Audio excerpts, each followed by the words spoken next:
Good afternoon. Welcome to our Women's Wednesday session.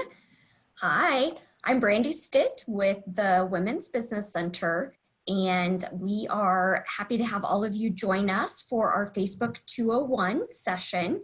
This is the second part of a 4-part social media series that we'll be hosting. And Aviva and Christina did a great job last week, so I expect this is going to be a fabulous session today. I did want to let everyone know that we are recording the webinar, and so you will be able to access the recordings through the Women's Business Center website at kansascitywbc.com. We will also encourage you to share the webinar recording as well with other people that you think might be of interest to these particular topics, and know that we have, and Aviva and Christina will mention this, but we have 2 other social media sessions coming up after this as well.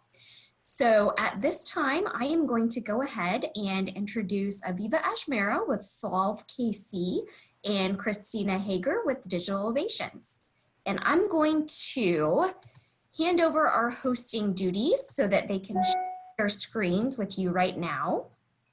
And we'll go ahead and get started. Okay, that's great. Thank you so much, Brandy. I appreciate everyone being with us. So my name is Christina Hager, and I'm the president of Ovations Digital, and I'm a social media strategist. And what that means is I help individuals, brands, and organizations use social media strategically to reach their business goals. And I have clients in the B2B and the B2C side. Everyone from individual thought leaders, attorneys, physicians, doctors, and dentists, thought leaders, consultants, all the way to e-commerce, brick and mortar stores, restaurants, fine arts, health, beauty, wellness, and nonprofits. So I love it all, and I love working in it all. I'm also a small business owner, and I say this because I really do understand, as does Aviva, the challenges of running your own business and all of the hats that you wear. And we know that often, as a small business owner, social media can get relegated and tossed out the window for later. And so we really want to arm you with tips, tricks, best practices so that you can see the best return on your investment for your social media efforts. Aviva. Hi, everyone. I'm Aviva Ajmera, co-founder and CEO of Solve KC. I've been giving a version of this class for the last 4 years to entrepreneurs and small businesses all over Kansas City, but I'm especially thrilled today to be doing this class with Christina. Like Christina, we have both B2B and B2C clients across many industries. We also have quite a few nonprofit organizations as our clients. We do a lot of strategic planning and implementation work. We also work with boards of directors of organizations to help them become high performing. And common to all of this work is marketing and social media. I have been a part of large international consumer products goods companies. I've also belonged to 2 international B2B consulting firms, and now I have my own consulting firm here in Kansas City, and each company uses social media differently. Our hope for you today and throughout our entire series is that you will figure out what works best for you and for your business. But before we dive in, Brandy mentioned it at the beginning, but just in case folks are still joining us, this is our second class of a 4-part series. We have 2 more classes the next 2 Wednesdays, and those are focused on LinkedIn and Instagram and Twitter for business. And you can sign up for those classes just like you did for this class on the Women's Business Center site. And we will also be offering the entire 4-part series again in September with updated information, because as we all know, social media changes constantly.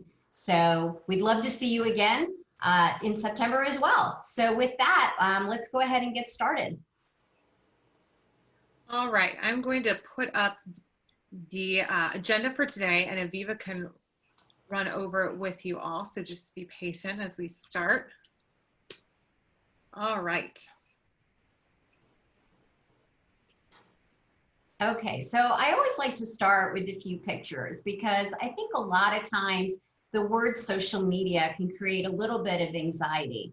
Many of you may have conquered it in your personal lives. This one is all about business, but still you might be able to relate to some of these pictures that we're going to show you. So the one on the left, we've probably all been a part of some kind of social scenario, either at a restaurant or maybe with our own children or watching our children with their friends, where in our minds, social media is a bunch of people just not talking to each other anymore. They might be in close proximity, but the way they're communicating is through their devices. Or it could be like a brain teaser for you. You know you can figure it out, but you'd sure love to have those inside tips and tricks. That's what we're going to teach you today.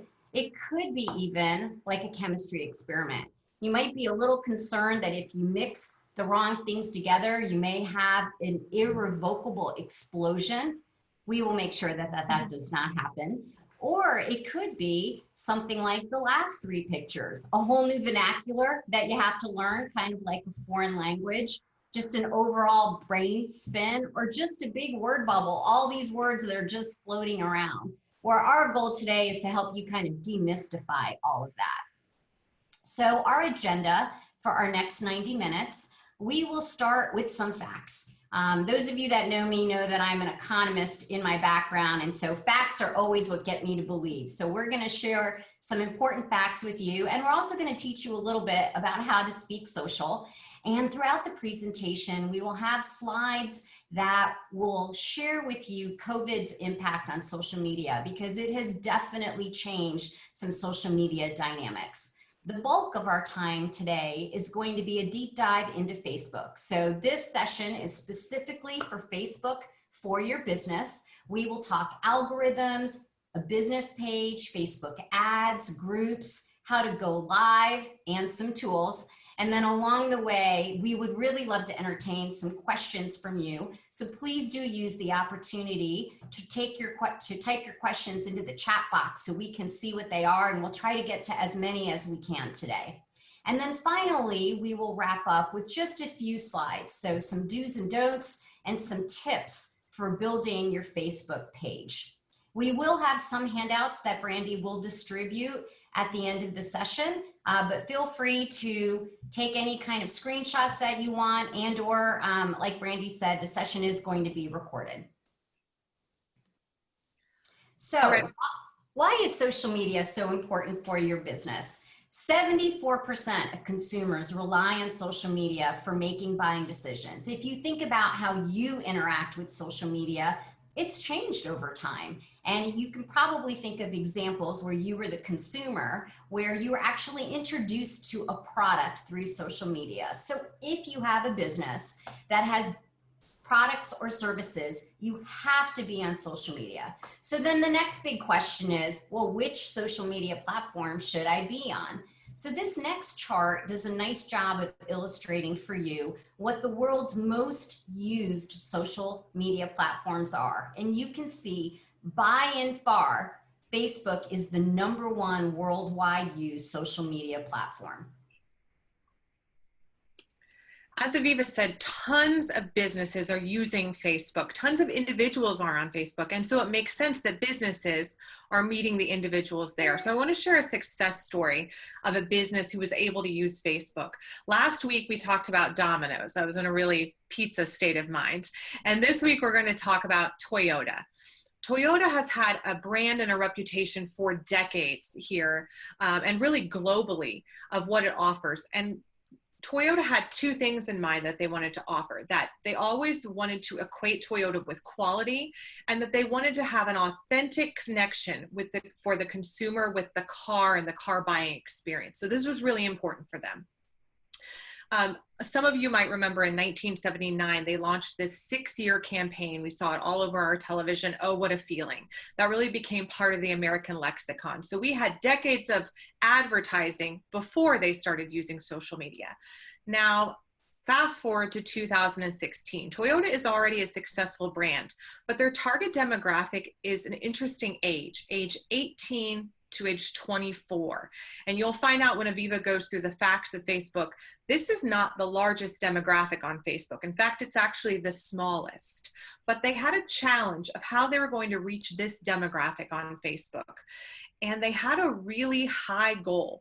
They wanted in 2016 to see an increase in 300% of engagement from Facebook ads. But they did not want to spend $1 more than the year they had previously. If you're in marketing, you will know this feels like a nightmare to a marketing person being charged with this. Or as it was for this marketing team, it felt like a really great challenge. And so what the Toyota team knew they needed to do was find an authentic way to connect with their consumers and customers. So they launched something called Feeling the Streets campaign. And what they did was they collected user-generated content. We'll talk about this a lot. We might call it UGC. And what that is something like what you or Aviva or I might create at home and post social media pages on Instagram, Twitter, Facebook, YouTube, something about how much we love this shirt that we're wearing, or we love this baked potato that we're eating from this really cool restaurant, user-generated content. So they asked for user-generated content from street musicians, a really authentic demographic of people that also lined up with that feeling of authenticity in that age range. So they wanted street musicians to post onto Instagram and Twitter and Facebook videos of them performing. And then they had this going for 6 weeks. And at the end of the 6 weeks, they cultivated and curated all of this content. They put it on their social media channels, and they had consumers vote on the top 40. And that top 40 actually got to have this amazing experience, travel around together as like a street musician, Feeling the Streets band, of course, in a Toyota, and detailing their journey on social media this whole time. They made a series of ads about it. So it was really interesting that they pulled content off of their other social media channels to use for Facebook ads. That's what they used for the content. And this did really, really well. They saw an increase of engagement, 1.2 million engagements. Their goal was 800,000, so they far exceeded it. And that 300% increase in engagement, they actually saw a 440% increase in total Facebook engagement. But here's the catch. None of this even featured a Toyota car or vehicle until the very last stage. So they weren't selling this whole time. They were connecting. They knew that's what they needed to do with their target demographic. So it was a huge success. Now, we talked about last week how you might be saying, Christina, that's terrific, but I have 5 people on my team. I have 2 people on my team. I don't have the marketing budget of Toyota. Totally fair, and I hear you. I will tell you a super quick story. You heard this last week, so if you're on the call, grab a coffee for 90 seconds. A million years ago, I was living in New York City, and I worked for a boutique at Rockefeller Center. You've all heard of Bath & Body Works, right? This was not Bath & Body Works. We sold lotions and soaps and creams, but we were called Rain Created for Living. No one had ever heard of that. But in South Africa, where all the products were made of amazing indigenous ingredients and hand created, that was the Bath & Body Works in name recognition. But now they were in the US and had no name recognition. So how were people going to make their way into the brick and mortar store? How were people going to utilize the website for sales if they had no idea? They had no brand awareness and no brand identity. So we created a social media strategy. And I'm telling you, it was very basic. 3 to 5 Facebook posts, some Instagram posts, some tweets. But what we really utilized was building our brand on Facebook and doing targeted Facebook ads with a small ad spend, $20 here, $30 here. We did those efforts for about 3 months, and we saw an increase in sales of 29%. This was huge because this was a tiny team with a tiny budget. So I share that example to say that no matter where you are in your efforts on social media and your efforts on Facebook, you will learn how to use Facebook more effectively to see a bigger ROI for your business.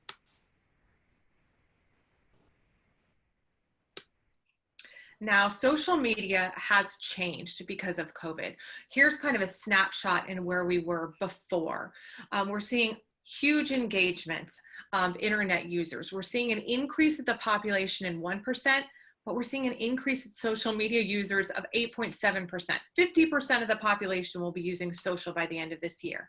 But then March hits, and people started using social media in a really, really different way.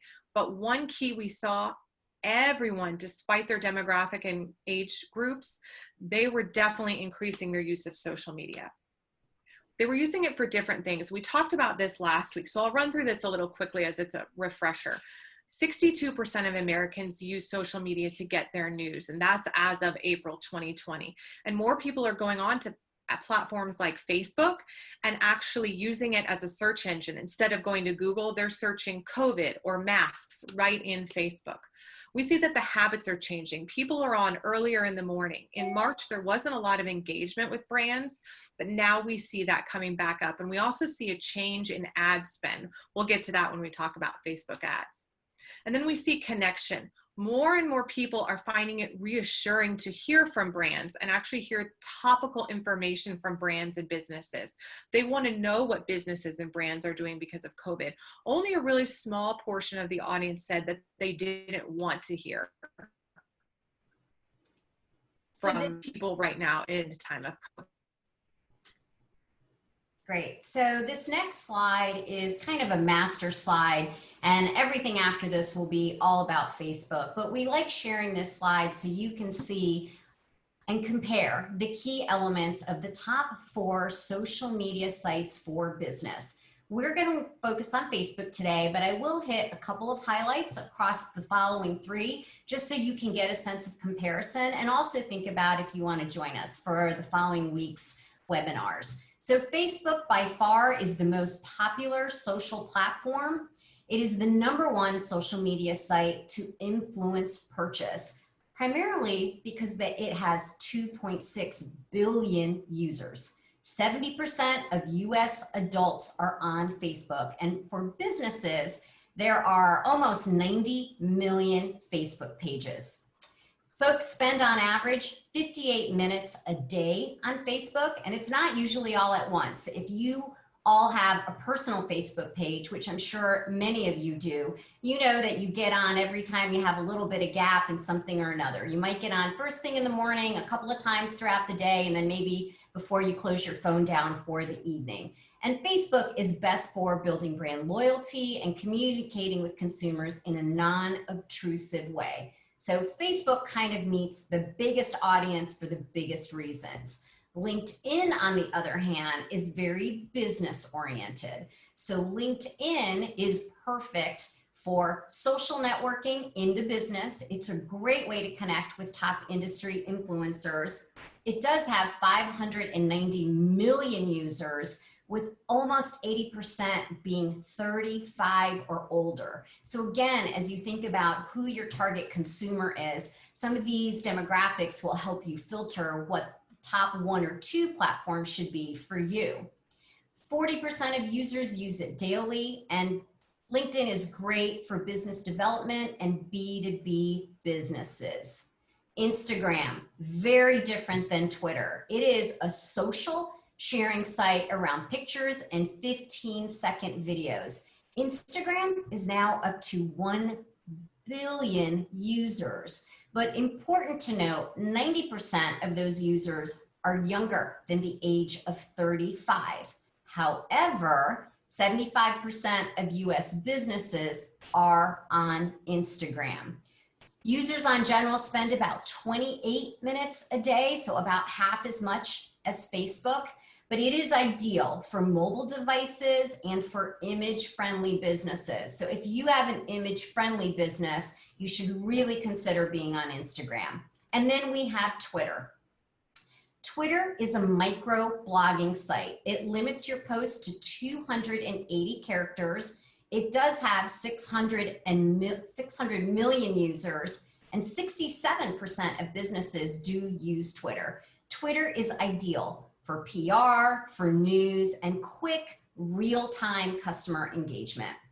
This next slide is really all about Facebook, and we put it in here because, as Christina said, everybody's numbers were ticking up once COVID started. This is just a comparison that shows you across generations how many are on Facebook. And the reason we wanted to bring this to your attention is the bottom blue line, which is the silent generation. So those that are 65 plus, they weren't very engaged in Facebook for a long time. But between 2018 and 2019, their engagement rose to almost 40%. And we expect that number to continue to increase. So if your target consumer is 65 or older, know that they are starting to get more and more involved on Facebook. And candidly, Facebook is probably the main social media platform that they're on. So you do want to think about how to really communicate with them on Facebook. So a few other stats, because as I mentioned, I like statistics. Why you should be on Facebook with your business. So we mentioned that 90 million small businesses are on Facebook, but important also for you to know that only 25% of pages actually use paid media. And Christina will go into that in more detail. There is a way to use paid media very effectively, and we're going to share that with you today. Customers who like a business on Facebook are about 80% more likely to make a new purchase. Again, think of how you yourself interact with Facebook.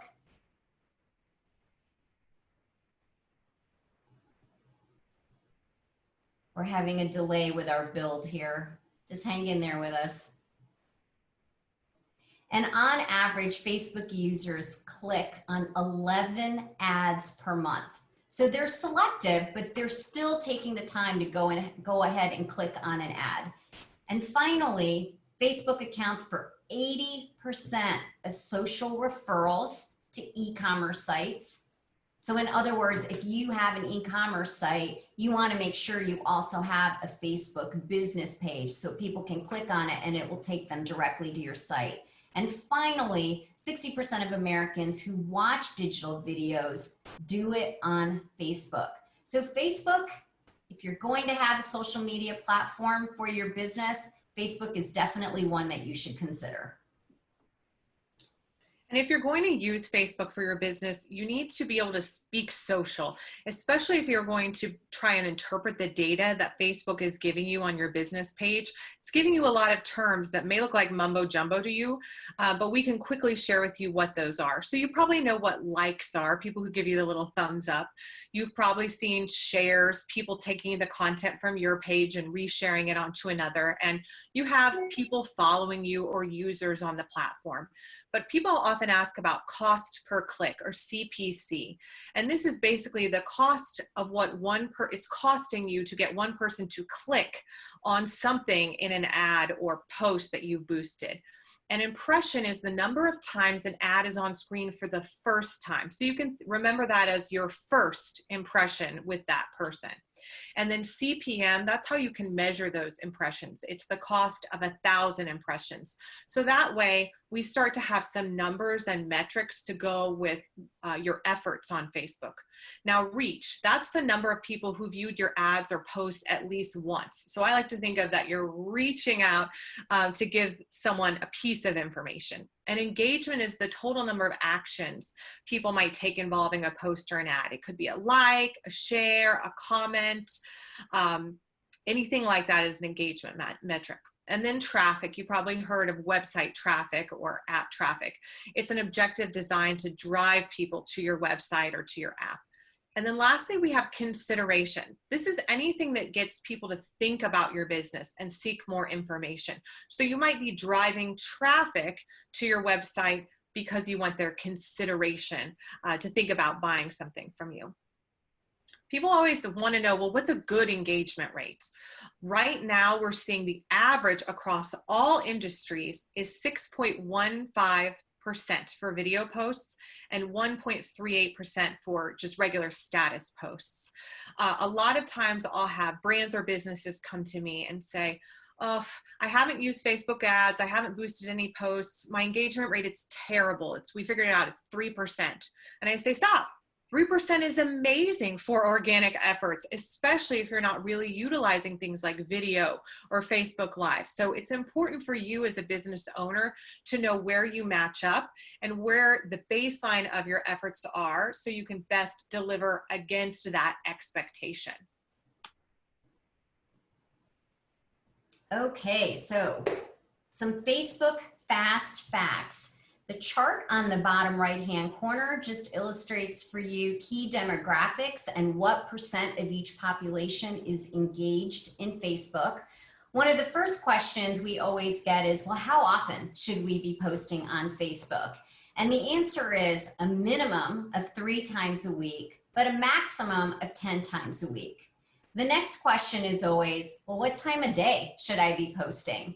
So averaged across all of the posts, the best time is during the work week between 11 and 2. So basically people's lunch hour. Wednesdays and Thursdays have a lot more reach, and then 1 to 4 p.m. on weekends. Now, best times, I asterisked it because it is average. So I would encourage you to go ahead and just Google search on your particular industry and what the best time to post is for your industry. The numbers might line up the same, but they might be a little bit different.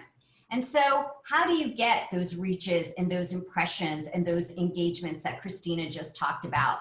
The key is great content. So photos generate 120% more engagement. Again, just think about it from your own perspective. If you're on your personal Facebook page, it's always more interesting to look at somebody's post if they've got photos versus just text. So just make a little note to yourself that every time you post something for your business, you want to make sure you've got something visual attached to it. So if not a photo, then we would say a video. So 11% of Facebook posts have a video, and 8 billion videos are viewed daily on Facebook. That's a huge number. Well, we want you to be a part of that huge number. The other thing to keep in mind, don't go on and on and on. So posts that are shorter than 25 characters have 60% more engagement. Again, just think about your own experience. When you see a post come through your feed and there's a ... see more, how often do you actually click on that? And if you do click on it, you're likely to read it if it's just an extra sentence or two. But if it's like pages of words and content, I mean, just be honest with yourself. How often do you usually go all the way through that? Our goal is to help you get the most engagement possible. So our recommendation would be really try to stick to around 250 to 300 characters. Now, part of understanding, all the facts and demographics of Facebook is understanding where you are today. And today we're several months into the coronavirus pandemic, and it has affected and impacted Facebook. So we're seeing, again, we talked about the trend of Facebook, people engaging with Facebook earlier, and we've seen a decrease in March and April of comments and private messages to brands. People really weren't interested early on in dealing with brands. They were doing things like the video calls being doubled. They were talking to their family and friends who were away, and everyone was on, shelter at home orders. That's how they really were using Facebook. We saw more people use the community feature, the Facebook groups, and a ton of people getting their news from Facebook. 52% of Americans get their news from Facebook. That's not 52% of Americans on Facebook. It is literally over half of the population of the United States is getting their news from Facebook. So you have to understand the mentality of where your audience is when they're coming onto Facebook. What are they looking at and doing? We also saw a huge impact to ad spend. Facebook costs of ads dipped in March. And I need to take a little time out to explain Facebook ads, because it's important to understand Facebook ads are not just a flat fee that you pay for a number of days. It's not like a billboard or a spread in a magazine where you say, I'll give you $200 and I'll be in your magazine. Instead, you bid on the ad space on Facebook, and you bid against other people in your industry and everyone else utilizing Facebook. And so when we saw huge brands pull their ad dollars because it was no longer appropriate for them to advertise, we saw the ad spend lowered. Here's an example. Norwegian Cruise Line, they had planned on spending $2 billion in 2020 on digital ads, a large portion of that on Facebook. Then all of a sudden in March, we have a large cruise ship docked in California on the coast with people with COVID on the inside. Norwegian realized we should not be advertising cruise ships anymore. They immediately pulled that ad spend. It changed the demographics of Facebook ads. You saw this happening everywhere. So we saw the ad spend increased only a little bit from February into March, kind of anticipating it. Cost per click was decreased. Now, some industries have said that to buy an ad now in their industry, there's been a 200% decrease. And it really depends on your industry. Things like education, virtual apps, things like Zoom, anything in that industry has stayed high and constant because of the need.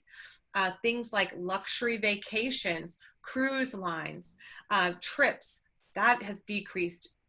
Media and different entertainment has decreased in the way that people are consuming that. So everyone always asks, well, we know this information now. We know that Facebook has a certain way that they're giving people this information.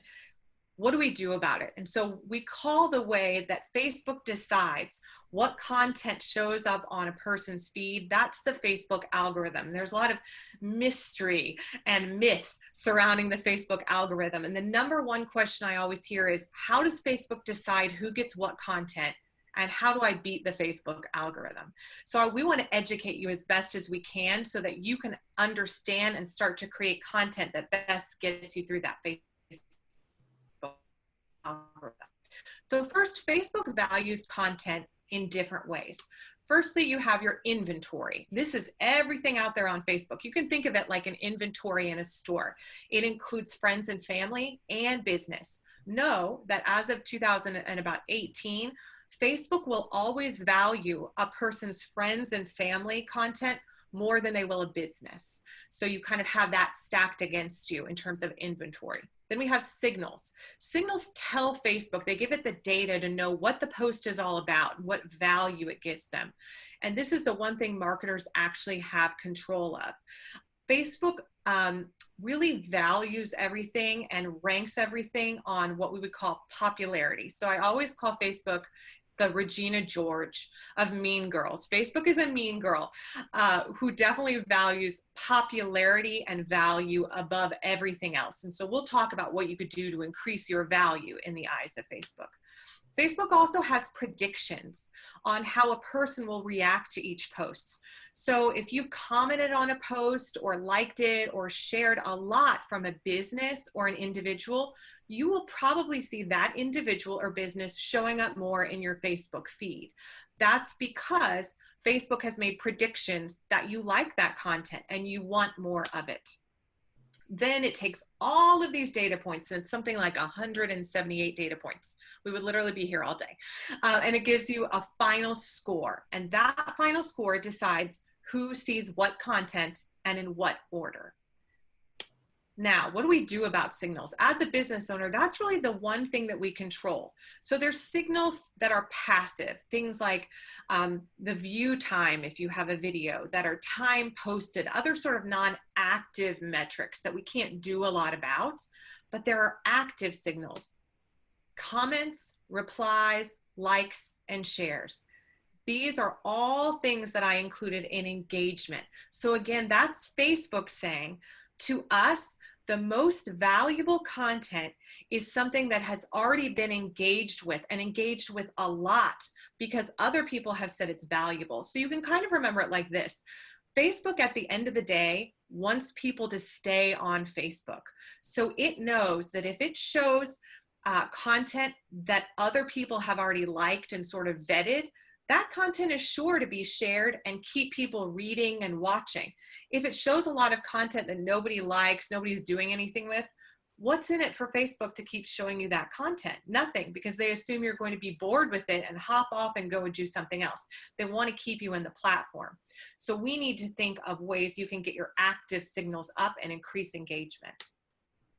And then the major categories for those signals would be demographic, who the audience is, the media types such as photo, video, go live. Aviva mentioned a lot of powerful stats about how video is valued so much by Facebook.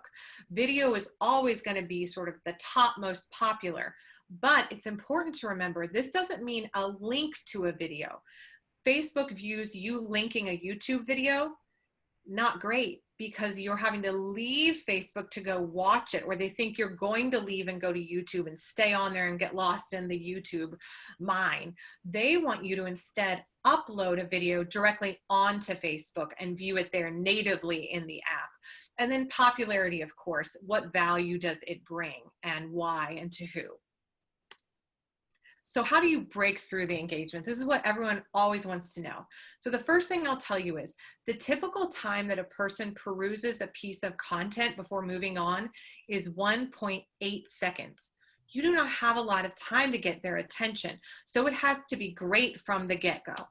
This means content that develops conversation. That's that engagement piece. This doesn't mean, do you like this pair of shoes? Yes or no.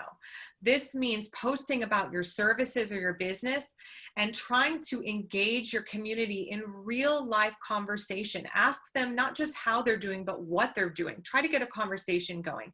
And one of the trends we saw so heavily, especially in March and April from COVID, is people were coming on to social media because they wanted to be entertained, educated, and inspired.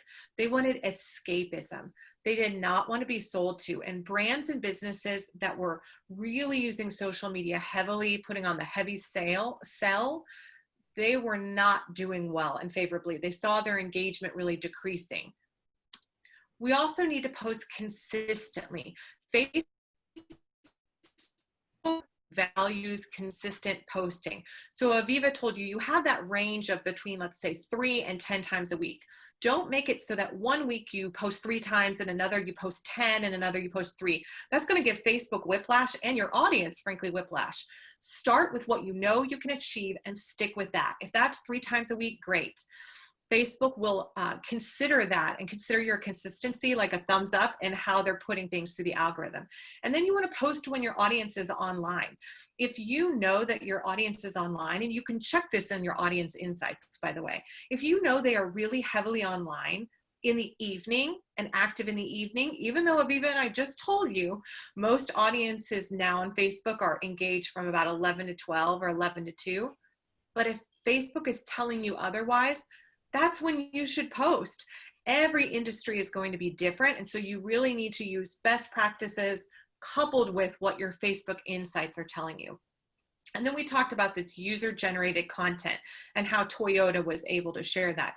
People love to share on social media, individuals, and they really love it when brands and businesses not only comment back and respond, but then post it and say, oh, this was, so-and-so is wearing our necklace and doesn't she look great? And thanks for sharing. Individuals love that. Give them a pat on the back.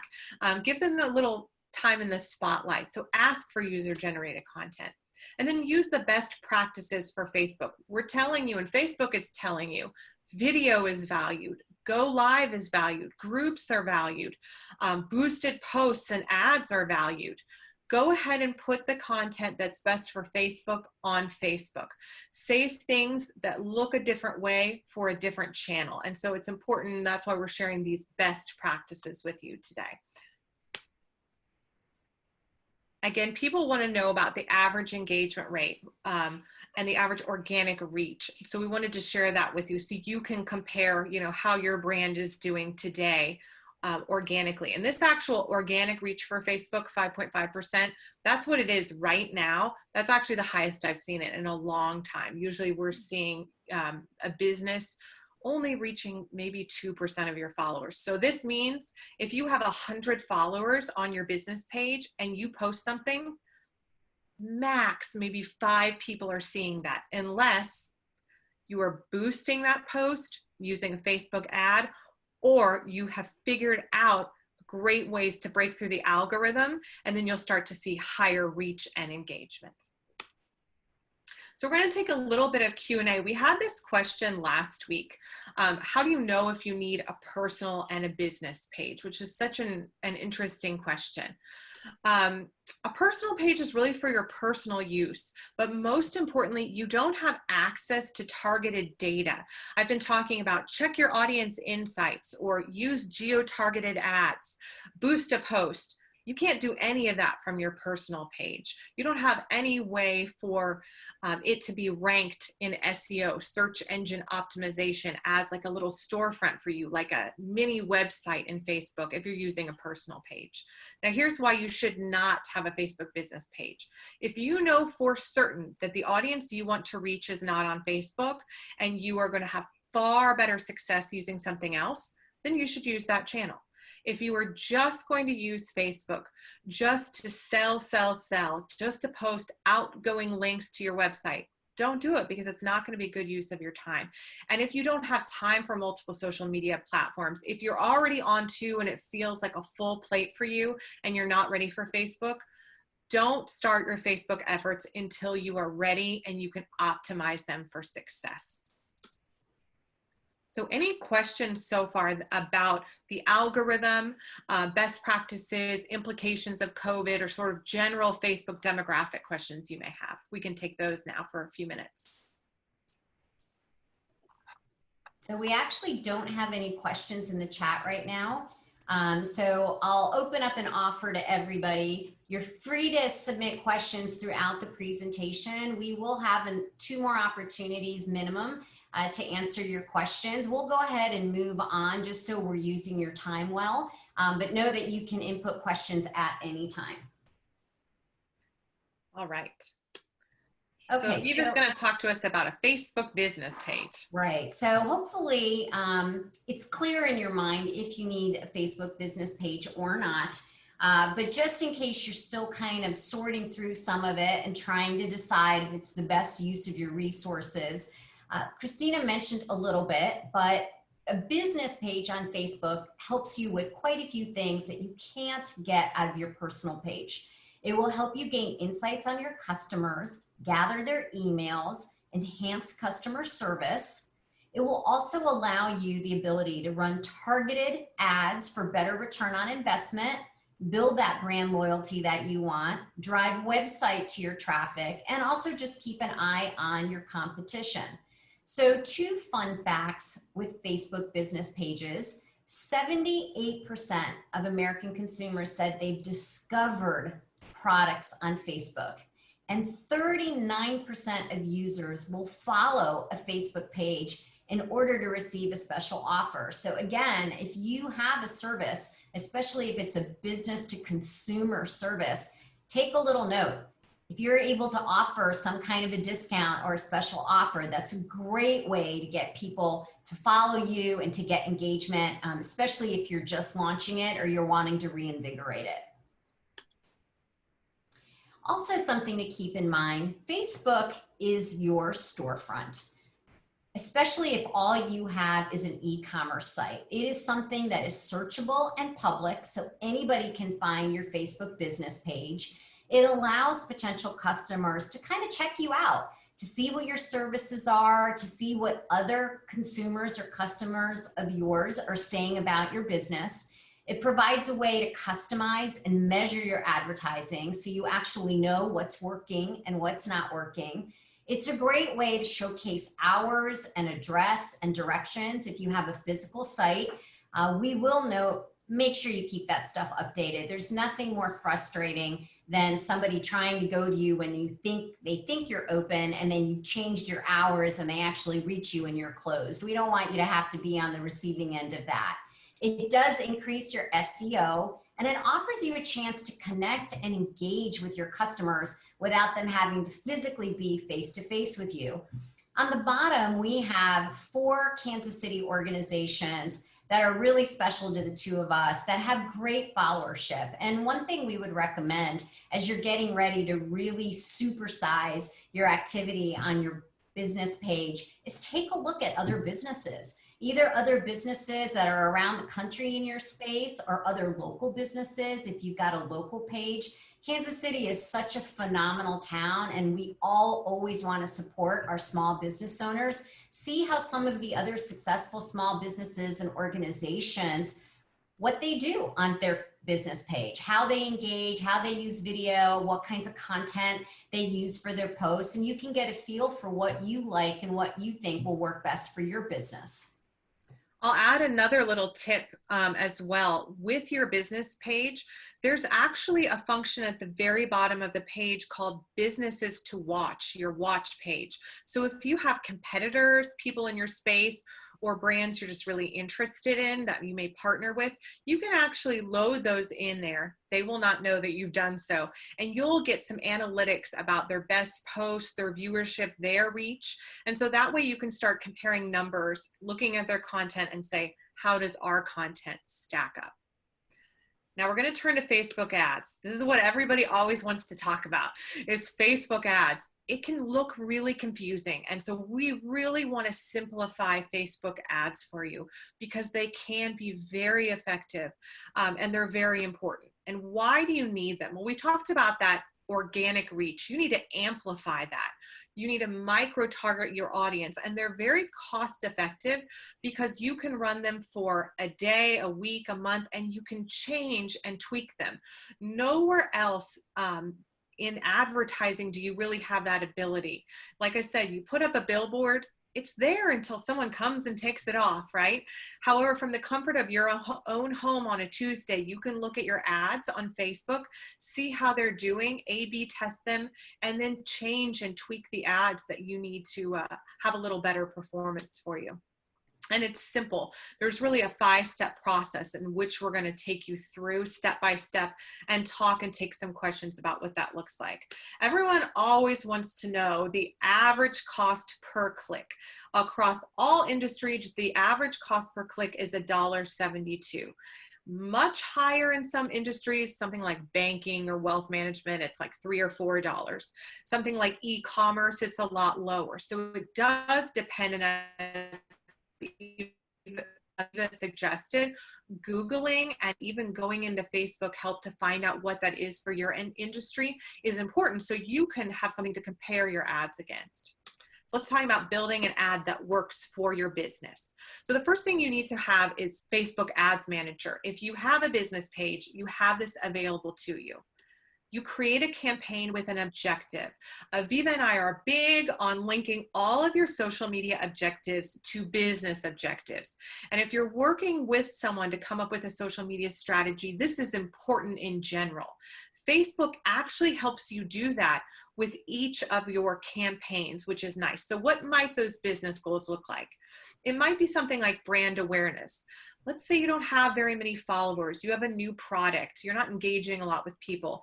This is letting people who don't already know about you become aware of your brand, increasing your reach or increasing traffic to a website. We talked about how important it is to increase engagement because that's one way to heighten the active signals that Facebook is picking up. So there is an engagement campaign that you can run. Something like if you have an app, there's an app download or installs, a video views, lead generation. Maybe you want people to come to Messenger and chat with you and talk with you. There's a messenger option. Conversions, actually buying things or converting a sale, and then driving people to your store, either your e-commerce store or physical store. Those are all the campaigns and objectives that you can link to your business goals.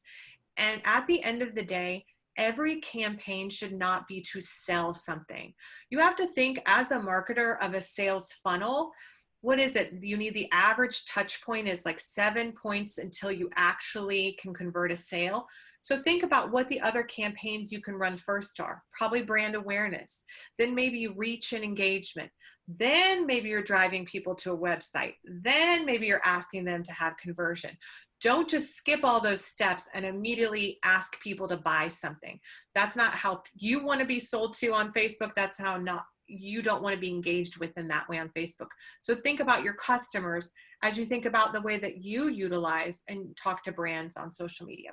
So you've created your campaign and your objective. Now what? You have to name it. I would always consider A/B testing with different copy and assets. And this is as simple as it needs to be because this gets a lot of business owners kind of in a tizzy because you are busy. So this is what I would suggest. 1 photo or graphic, 2 sets of copy, 2 sets of words that you're putting with it. That's one option. Then, or 2 options, excuse me. Then the second option is take 1 set of words and try it with 2 different pictures. That's it. That's your A/B test.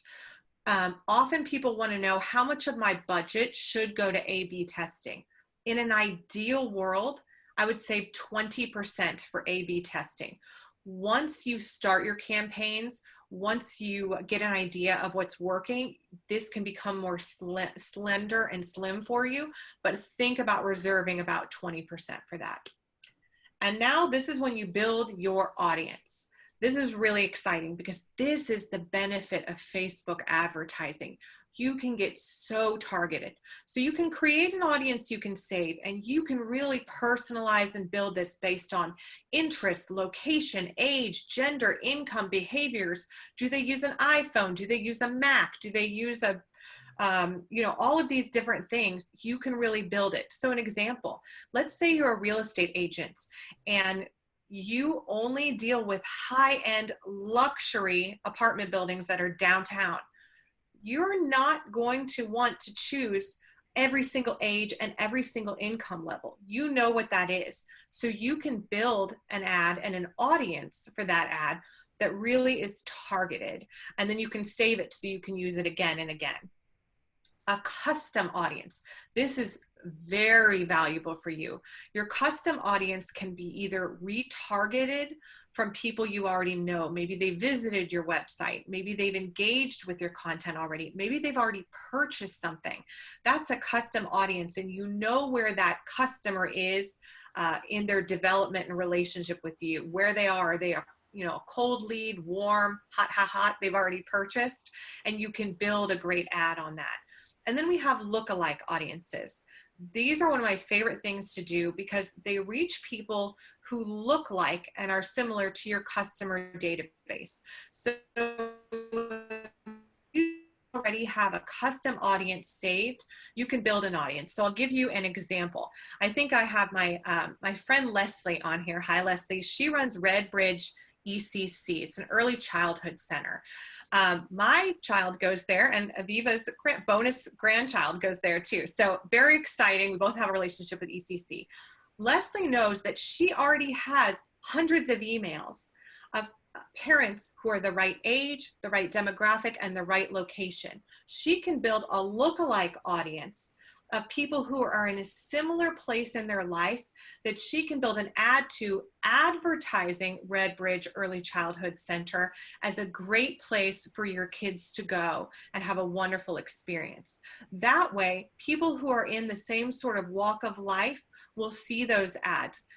They typically will be interested in that kind of content. She is not going to serve that ad to people who are in their 60s or to people who are in their teens. They don't care about that content. And so that's a really, really wonderful way that you can use lookalike audiences, but you have to have a custom audience first. This is just a little picture of Facebook will tell you based on your audience size. You can get really, really broad. You'll see that in like the orange yellow, or you can get really, really, really, really specific. And if you're too broad or too specific, it's not going to be the best experience for your ad. So as you type in, let's say interest, location, age, gender, income level, behaviors, if you get too specific, it'll let you know that maybe that's too specific and you need to take one of those factors out. So Facebook does a good job at helping you figure that out, and it gives you an estimation of if you spend this much money to this location, this is how many people this ad should reach. Again, it's an estimation because it's just you're bidding on the space. It can't tell you exactly 1,000 people, but at least you have an idea. So what are the next steps? Now we need to think about ad placement. If you use Facebook personally, you've seen boosted posts, sponsored, or ads kind of everywhere on Facebook. You've seen them in your main feed. You've seen them kind of off on the right side. You've noticed if you use Instagram, you might have seen sponsored posts. If you do not know already, Facebook owns Instagram. And if you run an ad through your business Facebook page and you have a business Instagram account, Facebook actually gives you that as an option of where you can run that ad as well. It also asks you, do you want to run it on mobile or desktop or this, that, and the other, audience network? I will give you the biggest tip ever. Let Facebook choose for you. 99.9% of the time, Facebook will optimize it for you and your business's best interests. Even if you go to a $20,000 a month marketing agency, they are letting Facebook optimize it. They are not picking it out. So have that advertising agency experience for yourself. Just let Facebook optimize where to best send it. And then budget and schedule. I get tons of questions, and so does Aviva, about, well, how much money should I spend, and how long should I run this ad, and how should I test it? And there's a lot of confusion. So I'll give you some basic best practices that then you can layer on as you get more experienced. The first thing is, one day is not long enough to test a Facebook ad. You really need to see it go over the course and cycle of a few days, because one day it could be affected by everything else going on in Facebook and everything else going on in the world, right? I would say test it at least 5 days before you make any decisions about what you're going to do with that ad. So that's my first piece of advice. And the budget. Facebook gives you an option of a daily budget where you can spend $5 to $5,000 a day, or as much as you want, or a lifetime budget. So let me explain why you would want a daily budget or a lifetime. On your daily budget, Facebook will spend that daily budget. Let's say you've chosen a daily budget of $5. No matter what is going on, Facebook will make sure that it spends your $5. So it's great, a positive for you. It's consistent, and you know what you're spending every day. Fine. However, Facebook will continue to serve that ad at any time that they feel like, day or night. So your audience may not be midnight to 6 a.m. Facebook will continue to serve that ad because it's got to spend that $5 in 24 hours. So that's a daily. The other thing about a daily budget is that there's just some more control over it, but it's not quite optimized in the same way that a lifetime budget is. Now, a lifetime budget doesn't mean you just press a button and Facebook has your money forever. You set an end date, but you're asking Facebook to spend a chunk of money by that end date. So let's say you were giving it a $25 budget and you were ending it at 5 days. This might mean that one day Facebook spends $3, the next it spends $7, the next it spends $15, the next it spends $2, until it gets to that $25. Why it's doing it is it's waiting until your audience is really ready to receive that content. So if your post is doing really well that day and it's like a primed audience and the heavens have aligned and it's an awesome day in Facebook advertising, it's going to serve it a lot and spend money for you that day. If, let's say, there's a big surge in politics, let's say, or there's some crazy news in the news cycle and no one is paying attention to your brand on Facebook, it's going to say for you, let's not spend our money today. Nobody is paying attention to your printer ink service. Nobody wants it today. So it's a little bit of a concierge service for you. Also, on a lifetime budget, you can choose the hours and the days. So let's say you are selling printers, a B2B business. No one is at home researching printers from midnight to 8 a.m., right? Or even 8 p.m. to 8 a.m. So maybe you just want to run that ad from 9 a.m. to 3 p.m. You have that option in a lifetime budget. If you're still thinking, well, both of these things sound good, my suggestion is if you are still in the really heavily testing phase of your ads, use a daily budget. Once you find ads that really work and you're confident that they're really getting to your target demographic, you have the copy the way you want it, you have that picture the way you want it, then go ahead and switch to lifetime if you are confident in the success of that ad. And now you have to build your ad with the copy and the asset. You want to make sure that it looks good everywhere.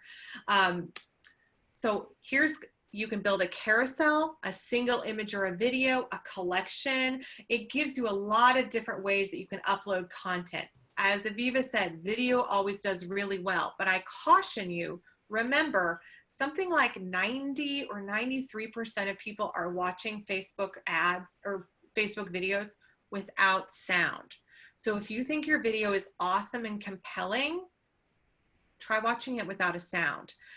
Does it still hammer home the point you want? Before you put money behind it, you need to think about it. Let me give you an example of a Facebook ad that really works. Actually, this Lyft Facebook ad was already voted one of the best of 2020, and I really like it because it also is sort of a COVID example. Here's what's great about the ad. It's a simple visual. It is rooted in empathy and concern for the consumer. If you must travel, take care of yourself, follow your local government's guidance. We're here when you need us. And then it gets into some brand promises. We're friendly, affordable. And then what the campaign design was to use the app. It was for consideration to go use it. The visual is great. We have the pink color of the Lyft. We have someone on their phone, which is how you use Lyft. This ad is killing it. And you'll see that the actual picture does not have a lot of text on it. That's super important to remember. If you put too much text on the picture portion of your Facebook ad, Facebook will reject it. There has to be a certain ratio of text to picture and image. This does a stunning example of it. So this is a really good one to follow. And then how do you make your ads really, really the best? You need to install the Facebook pixel on your website if you're encouraging people to go to a website. That's how you're going to get the best and most detailed data of what's going on between Facebook and your website. You need to test everything, as we said. I already talked about user-generated content. Once you've done that A/B testing and you see that one ad, it isn't performing very well. You maybe thought that this certain group or saved audience would be really, really excited about your product, but this ad isn't doing well. Stop the ad, take it out, pause it, and figure out how to tweak it to make it better. Also, as I said, make assumptions. You know your target demographic, but you have to be a little bit of adaptive. Things are changing.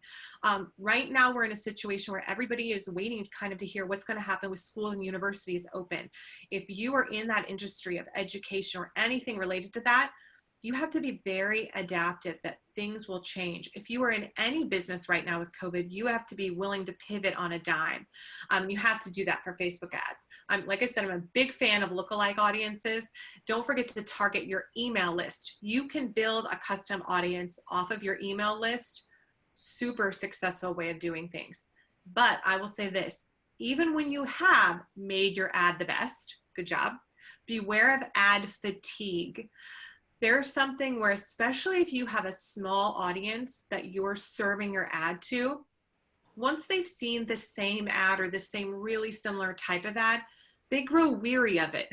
They're fatiguing. So it might have done really well last month, but now you need to mix it up. And so there is a number that you can see, you know, how many people and how many times they've seen that same ad. And that's important to remember.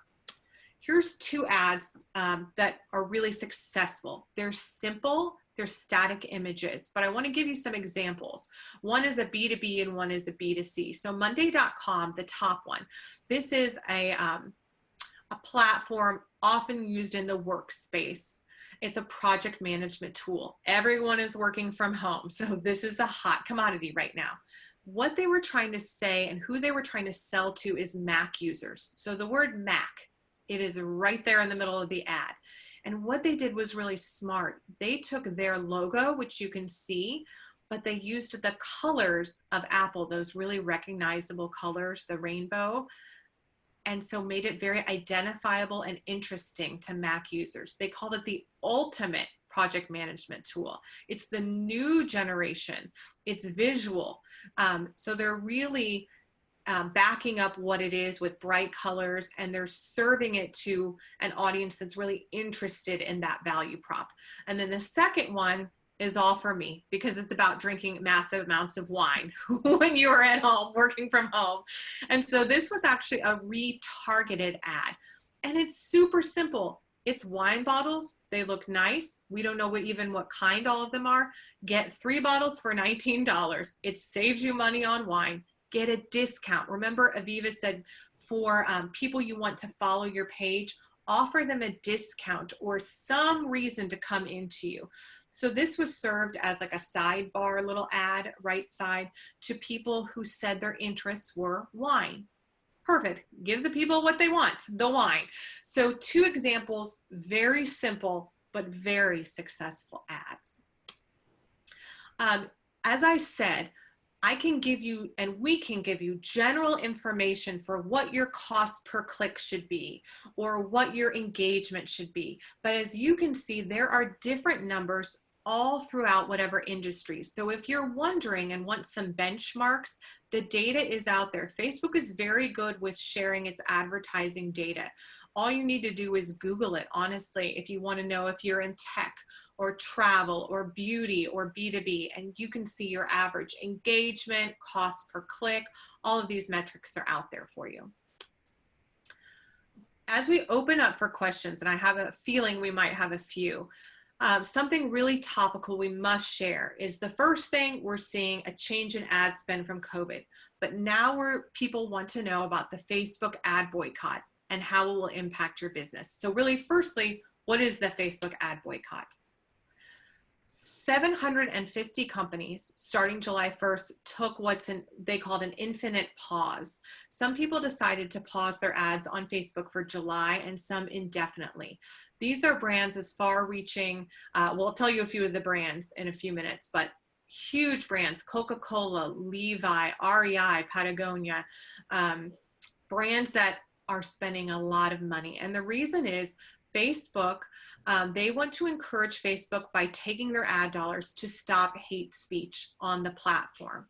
So what they have seen and what they have done is work together with a lot of different people. I think it's called the Stop Hate for Profit campaign, and it's Anti-Defamation League, Colors of Change, NAACP. A lot of them amazing organizations are leading charge.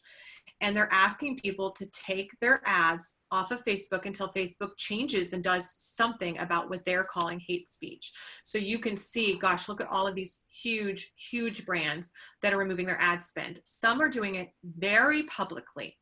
Some, like Microsoft, are doing it very quietly. Some are making this a PR move. Some are not even announcing that they're doing it. So there's some different reasons of why that's going on. Now, here's an interesting fact, though.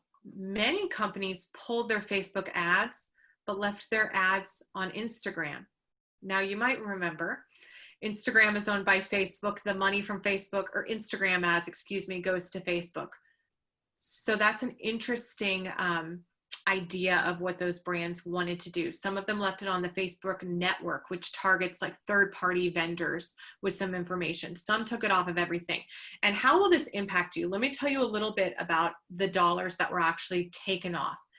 And we just have the 2019 data or the June data to talk about. Adidas, on Facebook ads in July of 2019, Adidas spent over $729,000 on Facebook ads.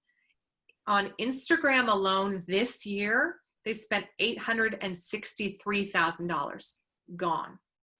Coca-Cola last year in July spent $2.3 million on Facebook ads. Hewlett-Packard last year in July spent $4.6 million in Facebook ads. And Starbucks spent $9 million last July in Facebook ads. And from July to December of last year, spent $60 million on Facebook ads. Those are just 3 or 4 brands of the 750 companies. So what does that mean for you? The ad spend is going to decrease. If you are wanting an opportunity to test Facebook ads from an economic and an ROI standpoint, this is a wonderful time that you can utilize that. If we can talk sort of about the moral implications or the ethical implications of that, but I will say, and I've talked to a lot of experts about this, Facebook has always favored the big guys on this. This is a chance for small businesses such as yours to actually have the opportunities to reach some of your demographic at a lower ad spend. And it's essential that you do that, especially as so much of business is pivoting online right now. So I would say if you were thinking about using Facebook ads, now is the time. Let the big guys make their stand and make change happen with their millions and billions of dollars removed. Go ahead and start running some Facebook ads today. Okay, so we are going to take a few minutes and answer some questions. I'll go ahead and read them out so everyone can hear what they are. We have a great question from Jenny, who asks, what is a better use of money, creating an ad or promoting and boosting a post? Jenny, I hope this is Jenny Meyer McCall. That would be It very is, exciting. it is. An artist, a really wonderful local artist, Jenny Meyer McCall. Thanks for coming today, Jenny. So I would say there's two things. It depends what your business goals are. If you have a piece of content that's really, so a post that you've already posted and it's really, really doing well, it has lots of engagement, lots of likes, lots of shares, definitely boost that. You can choose an audience to boost it to, but you already know that it's doing great and Facebook has already sort of vetted that it's doing great, boost that. If you have a new and different business objective, like you need to target an email list, or you want brand awareness from new people that don't know about your brand, or you just have a different checklist off of your business initiatives, then I would go to Facebook ads. I think both are an important part of your strategy. So what I usually suggest is at the end of every week or 2 weeks, look back at your Facebook posts. And if you see one or two that really were gangbusters, start boosting those. Also simultaneously be running Facebook ads. They will be doing different things and reach different audiences. Okay, I think that's all we had for this section. So again, we got another opportunity and a few slides for more questions. So please continue to submit them. Next, Christina's going to share with you a little bit about groups and going live on Facebook.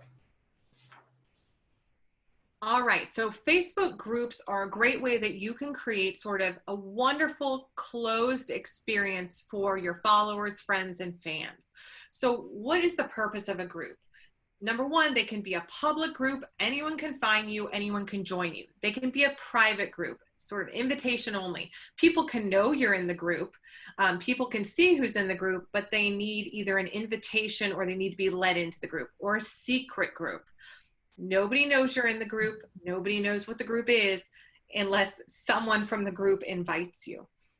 It really allows for a curated group of people to have discussion, news, and updates. And it gives you a great place to offer support, services, or information. We've worked, both of Eva and I actually have worked with a group called Vickers Landing out of Florida, and they're luxury retirement living. And we always suggest to a group like that to create a Facebook group, because think about it, in a retirement community, there's a lot of information to share with the people in that community, but there's a lot of information to share with the family members of people who are in that community. So with weather updates, oh my gosh, the COVID stuff alone, protocols. So if you have a business or a service like that, I would definitely recommend creating a group. There's so many reasons that you could use groups, but they really increase engagement. They also can create a really VIP experience for your customers. So maybe you're B2B or B2C, you can give them sneak peeks of your products. You have those loyalty drivers, deals, and things like that. And then privileged access, because they're getting involved and invited into a group. People love a feeling of that they're a part of something that not everyone else is. So give them that feeling for groups. And if you're going to use a group, here are a couple tips. Number one, you have to have rules for your group and communication about what the group can and can't do. I'm a member of a lot of groups, and the first post I have to put my name on when I join a group is like group rules, what you will and won't talk about. You have to have active participation. In a great group, your group members are starting to participate and ask questions and talk with one another. However, you need to get in there and talk with them and participate, especially sometimes they need topics to talk about or questions. This is also an awesome way to mine your followers for information. Ask them what they like about the products, what you can improve. This is a great PR move for you as well. And then I always like to have a questionnaire. Some groups make you fill out a very simple questionnaire about why you want to join the group, who invited you, or why you think you'd be a part of it. This kind of helps to keep out people that really shouldn't be in your group. Another wonderful thing that you can use to increase your engagement, and that a lot of businesses just do not utilize, is Go Live. Why? Go Live uses video. And we see that Facebook Live videos get 6 times the interaction of regular videos. And remember, regular videos are already getting a ton more interactions and engagement than just posts or pictures. Facebook Live videos get 10 times the comments of regular videos. They're watched 3 times longer than regular videos, but only 1% of businesses and brands are going live every day. Now, going live is a commitment. It requires you to actually, someone from your organization, to physically be there like I am in front of the camera. So it is a commitment, but the return for your investment could be huge. If you're going to go live, and especially now because people are not coming to the in-person events that they were because of COVID, you have to treat Facebook Live like it is an event. Announce the date and time you're going to go live. You can even make it an event on Facebook. Give people a warning. I'm going live in 5 days. I'm going live tomorrow. I go live in an hour. P.S. We're going live in 15 minutes. You can send emails. You can drive traffic from other platforms onto Facebook Live, but you have to let people know what's happening. Also, you need to practice. Aviva and I had to practice before we came on today to make sure that I knew how to advance some slides. You need to practice to make sure you know how to utilize Facebook Live. Just grab a partner, a willing employee, a child at home, someone to help you and make sure you know how to use it. And I would focus on great quality and lighting. You do not need to be walking and pacing and production quality. No, simple. Aviva has a beautiful background of solve, something simple. I have just a lovely beige wall. It can be that simple. You need great lighting. Turn all the lights on in your house, open the window, and if you need, get some extra lamps and place them throughout. That will really help your quality. There's been all different measurements of sort of what is the key time to go live. Is it worth it to go live for 5 minutes? Should you go live for an entire, webinar event, like an hour? We're seeing so many churches and synagogues and religious organizations going live. The key time for Facebook Live is 15 minutes. That doesn't mean you need to stick to it. That doesn't mean you can't go longer. That's just what they're showing as, the highest in terms of engagement. And you also need to engage with your audience. If you are on Facebook Live, ideally other people are engaging with you and sending you comments and commenting on your video. You need to make sure you go and respond to all of those when you're done, or have someone else from your organization responding as you're speaking in front of the camera. I always like to create a call to action. What do you want them to do after this go live? Do you want them to share this with a friend? Do you want them to attend the next one, register for something, leave feedback? There needs to be a call to action. And then you need to actually post your go live when it's done. Once you start using Facebook Live regularly, your followers will start to expect it, and it will show up earlier and earlier in their feeds. It will help really increase your engagement and all of those active signal metrics we were talking about earlier. Now here's just a little fun fact. The #1 Facebook Live, my good friend, Chewbacca Mom. So I don't know if anyone remembers, but a few years ago, this hilarious mom put on a Chewbacca mask and went on Facebook Live and just was delighted with herself and her day. And this is still the #1 Facebook Live because it was shared by so many people, passed on, and it started trending. I want to challenge you all to overtake Chewbacca Mom. Have your Facebook Live try to raise to the top.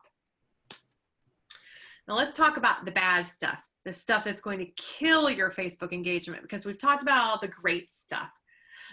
This is what you don't want to be doing. The number one thing is called engagement baiting. We have all done this accidentally. If you look at this graphic, you'll see there's something called vote baiting, which is like vote on your favorite picture, your favorite experience. React baiting, like if you love Harry Potter, share baiting, share with 10 friends for a chance to win this car. Those kind of baiting things, those aren't really creating engagement. They're creating sort of a false sense of engagement. You can still have contests or competitions or ask your audience to engage with you, but ask in a more meaningful way. Instead of just like for your chance to win this car, you might say, we're giving away a chance to win this car. What was your best memory driving in the car with your parents? Or what's been your best memory driving around on vacation? Something that actually creates some sort of connection. It's just a little difference, but it will make a large difference in how Facebook views the content and how your content is received by your audience. Another thing that will kill Facebook engagement is down ranking because of false information. Do you know when I was Googling Chewbacca Mom, the number 2 thing to come across Google was that Chewbacca Mom had died in an accident? I was horrified. It wasn't true. It was kind of like an Onion-like article that was making fun of the situation. Sometimes we see headlines and we share them quickly on Facebook without really vetting what the headline and what the article is about. So before, especially right now with COVID, with politics, with everything going on, there's a lot of misinformation out there. Remember, half of Americans are getting their news from Facebook. So before you're quick to post a link, make sure it's real information. Also, constantly sending your audience to your website. Remember, Facebook is a mean girl. It wants everyone to stay and play in its playground. And if you constantly send people to your website, Facebook doesn't like that. It's going to not show that those posts to people, and it's going to decrease your Facebook engagement. Also, you don't want to post that same thing over and over again. You can come up with different ways to share your company's mission, vision, and values, what you're all about. Conversations. It might take a little planning, which we'll talk about in a few minutes, but it's worth it. And also that ad fatigue that we had talked about, that will kill engagement. So now we want to make our page a success.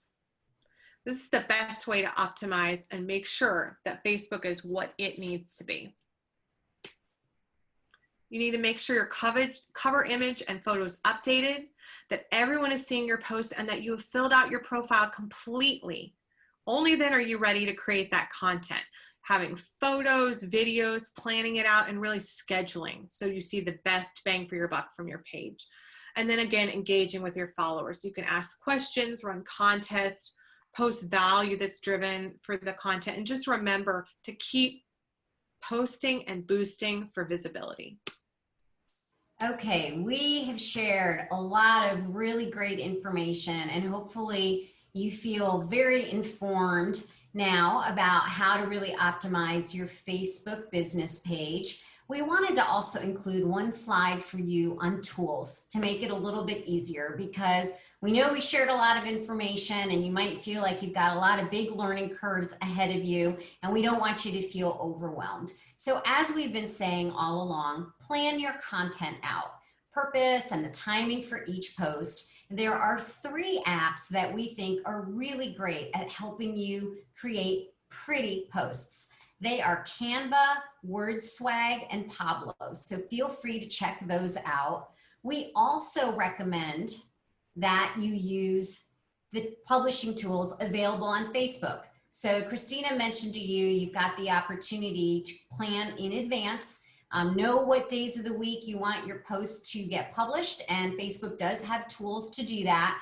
But should you want a little bit of extra help and a little bit more from a resource standpoint, there are quite a few other apps that can help you not only with publishing, but also to help you curate what kinds of things to publish. So the first 3 apps, Hootsuite, Social Pilot, and Buffer, help with scheduling, and they have a few other features as well. And then the last 2, Meet Edgar and Sprout Social. They are a little bit more expensive, but they've got many, many more features. So they kind of act like your social media person for you. We do encourage that you check them out. You can, of course, always hire a person to help you, but if you want to see if you can figure it out on your own and you want just a little bit of a boost, then starting from absolute scratch and managing absolutely everything, these are some great apps that lots and lots of people use to help with creating posts, scheduling posts, and curating content.